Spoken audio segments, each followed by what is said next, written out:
Hello class, today I'll be discussing Adolf Hitler with you.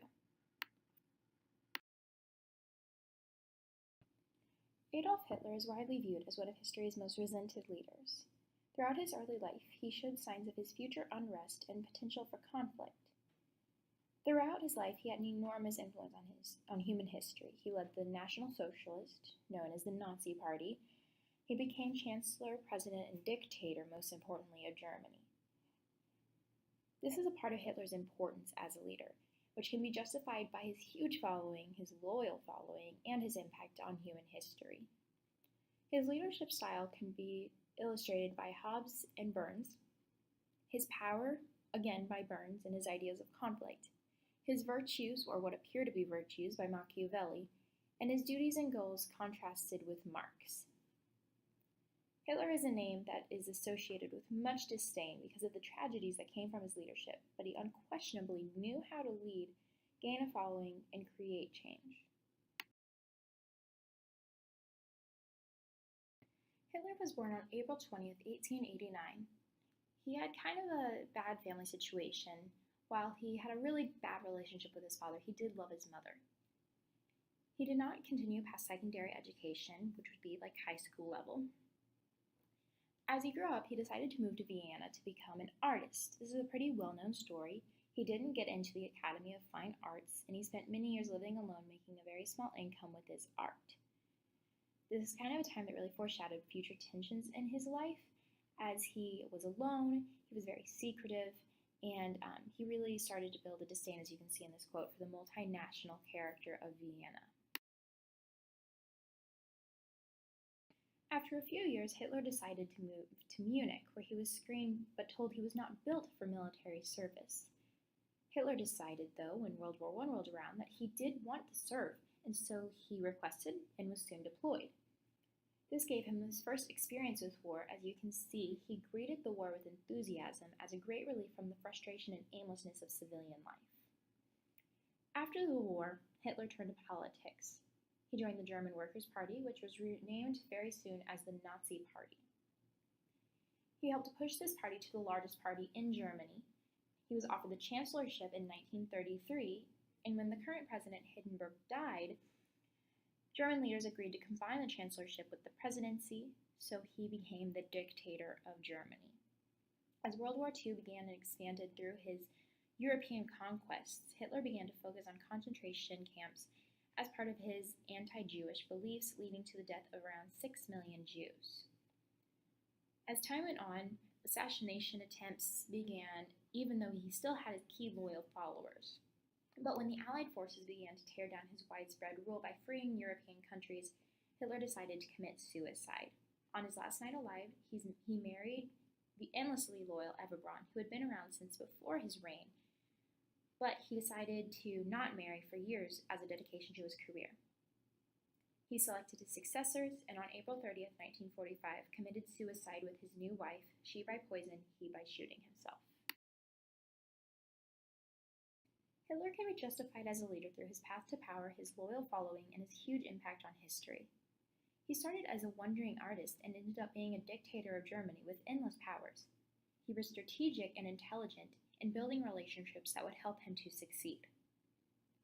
Hitler had a loyal following. He was a natural at using propaganda, organizing other people, and promoting his wills and his ways to other people. He also did a great job at foreign pursuits. I encourage you to read this quote at the bottom of the screen, which explains that Hitler didn't have any experience, but he knew how to conquer. He also had an undeniable impact on history through World War II, changing the cultural landscape of Europe and the tragic occurrences of him killing the Jews. Although his influence had horrible consequences, it is justification of a leader because it testifies to his determination to create and carry through change. Hitler's leadership style can be reflected through Hobbes and Burns. Hobbes had a view of the state of nature that was a state of war. As you might recall from lectures, he believed that life was short, nasty, and brutish because of the fundamental selfishness of humanity. With the creation of a social contract, morality and organization can be possible, but this brings the primary problem of enforcement. For Hitler, war wasn't necessarily the state of nature, but it became a natural state for him.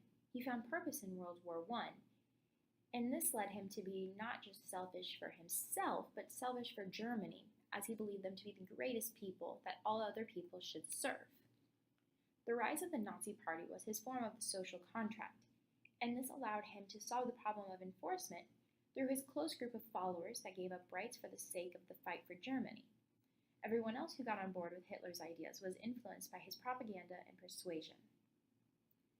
James McGregor Burns is also an important philosopher when analyzing Hitler's leadership style through his ideas of transactional leadership, seeking out change in society by appealing to the values of the people. Hitler was very much a transactional leadership because he knew the change he wanted to make in the world for Germany. However, he needed power to do this, and this can be studied in the context of another of Burns' beliefs, the centrality of conflict. Burns placed a lot of emphasis on conflict as a central power of a leader. Hitler really followed through with the 3 steps that Burns presents in terms of conflict. First, he found or created conflict in the feelings of national loss in Germany. He was able to manipulate this conflict to create power through the Nazi Party, through his dictatorship. He continued to raise this conflict to consciousness, and he did this by Nazi propaganda. He did things that he knew would remain prevalent in the memory of people in the country, like children's games or Mother's Day cards. This is how he continued to shape public opinion of the conflict. He really became a world power, and he made people believe that this was right and this was good.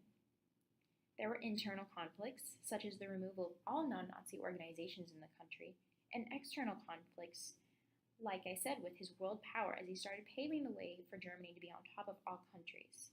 By taking over other countries, he shaped people's perceptions of conflict and illustrated that although Germany had once been defeated, they could change the outcome. This external conflict clouded internal conflicts, as Hitler was able to promote concentration camps in his agenda against the Jews. His power was rooted in his ability to use conflict to push the Germans to an understanding of universal values that he created.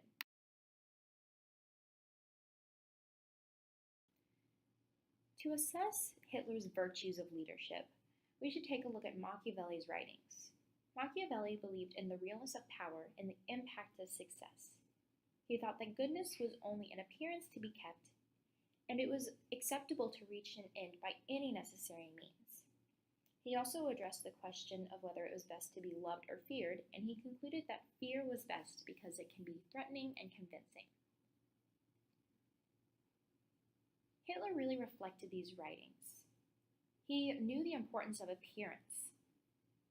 Now, in terms of love or fear, I don't think that the Germans who supported him did so purely out of fear of him. On the other hand, I think that Hitler used fear to gain that following, and it was the fear of the alternatives to his leadership via the Nazi Party, fear of what would happen to Germany otherwise. Hitler's virtues are questionable, but he was skilled at appearing virtuous, as Machiavelli would put it. He was half man, half beast, and he knew how to use both. Hitler painted himself as completely necessary to save Germany, and this reputation had a domino effect as he tried for world domination. Hitler's goals and what he believed to be his duties can be really contrasted with the ideas of Marxism.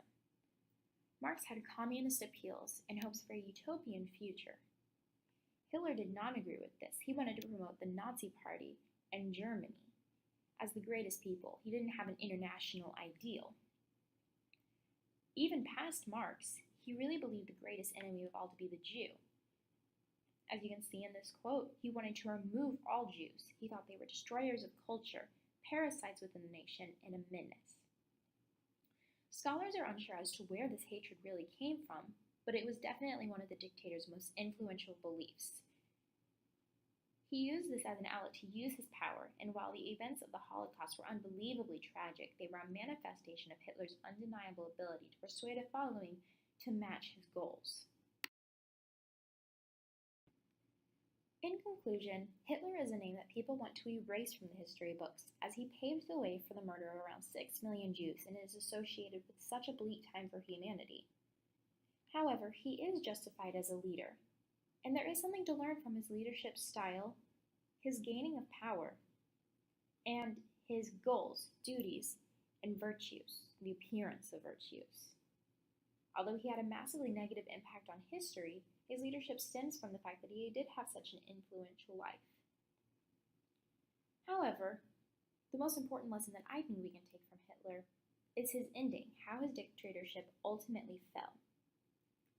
Machiavelli himself looked at ends and analyzed the success of leadership based on final stances. And here's a quote from Machiavelli. Moreover, in the actions of all men we look to results. Wherefore, if a prince succeeds in establishing and maintaining his authority, the means will always be judged honorable and be approved by everyone. Hitler was undoubtedly a leader, but we can see from his bitter end that true leadership has to have true goodness and cannot stem from hatred. Our course syllabus reads that leadership uninformed by character is likely empty at best and disastrous at worst. Hitler created great amounts of change, but he came up empty and truly created a disaster. Although his persuasion styles would be more permanently successful if used to lead with less vicious motives, Hitler is interesting to study through the lens of multiple philosophers who all have contributing factors of the dictator's rise to leadership. If you'll stick around for the next couple slides, you can see my references that I used to put this together. And thanks for listening.